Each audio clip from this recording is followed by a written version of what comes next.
మావోయిస్టుల దాడిని రాజకీయ పార్టీలన్నీ తీవ్రంగా ఖండించాయి. కాంగ్రెస్ అధినేత్రి సోనియా రాహుల్తో సమావేశం తర్వాత ప్రధాని మావోయిస్టుల చర్య అప్రజాస్వామికమన్న మన్మోహన్ తాజా పరిస్థితిపై ముఖ్యమంత్రి రమణ్ సింగ్ తో ఫోన్లో మాట్లాడారు. తీవ్రవాదాన్ని అణిచివేయడానికి పార్టీలు ఏకతాటిపైకి రావాలని భాజపా అగ్రనేత అద్వానీ పిలుపునిచ్చారు. ఘటనను ఖండిస్తూ కాంగ్రెస్ ఇవాళ ఛత్తీస్గఢ్ బంద్కు పిలుపునిచ్చింది. మావోయిస్టుల దుశ్చర్యపై అర్ధరాత్రి మంత్రివర్గ సహచరులతో ముఖ్యమంత్రి రమణ్ సింగ్ అత్యవసర సమావేశం నిర్వహించారు. దాడి నేపథ్యంలో ప్రభుత్వం నిర్వహిస్తున్న వికాస యాత్రను రద్దు చేస్తున్నట్లు రమణ్ సింగ్ ప్రకటించారు. घटना बहुत बड़ी है, सबको दुख है और उस राजनीतिक दल के कार्यकर्ताओं के ऊपर नहीं, ये लोकतंत्र के ऊपर हत्या है।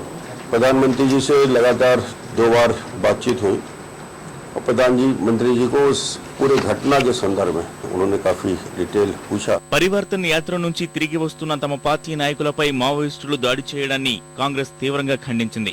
ఈ విషయంపై ప్రధాని మన్మోహన్ సింగ్ తో కాంగ్రెస్ అధినేత్రి సోనియా గాంధీ, రాహుల్ గాంధీ సమావేశమయ్యారు. ఛత్తీస్గఢ్ లో తాజా పరిస్థితిపై చర్చించారు.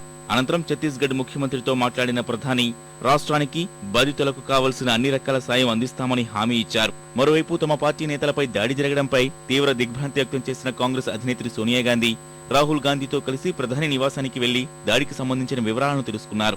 అనంతరం మీడియాతో మాట్లాడిన సోనియా మావోయిస్టుల చర్యను ప్రజాస్వామ్యంపై దాడిగా అభివర్ణించారు. గాయపడిన వారు సహా మృతుల కుటుంబాలను ఇవాళ మన్మోహన్, సోనియా, రాహుల్ పరామర్శించనున్నారు.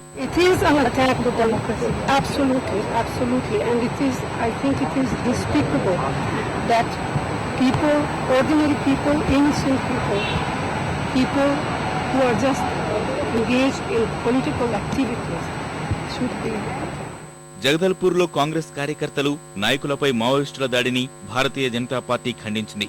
ప్రధానికి ఫోన్ చేసిన భాజపా అగ్రనేత ఎల్కే అద్వానీ ఈ ఘటనని దురదృష్టకరంగా భావిస్తున్నామని అన్నారు. ఉగ్రవాదాన్ని అరికట్టడానికి అన్ని పార్టీలు ఏకతాటిపైకి రావాలన్నారు.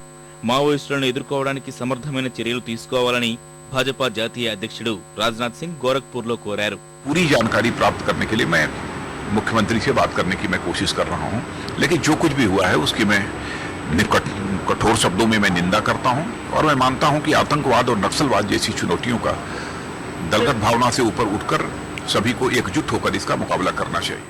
రాష్ట్రంలోని ప్రస్తుత పరిస్థితుల దృష్ట్యా రాష్ట్రపతి పాలన విధించాలని ఛత్తీస్గఢ్ మాజీ ముఖ్యమంత్రి అజిత్ జోగి కేంద్ర ప్రభుత్వాన్ని కోరారు. రమణ్ సింగ్ యాత్రకు వేల మంది పోలీసులను వినియోగిస్తుండగా కాంగ్రెస్ చేస్తున్న యాత్రకు భద్రతను తగ్గించారని ఆరోపించారు. కాంగ్రెస్ నేతలపై జరిగిన దాడిని వివిధ రాష్ట్రాల ముఖ్యమంత్రులు సైతం తీవ్రంగా ఖండించారు.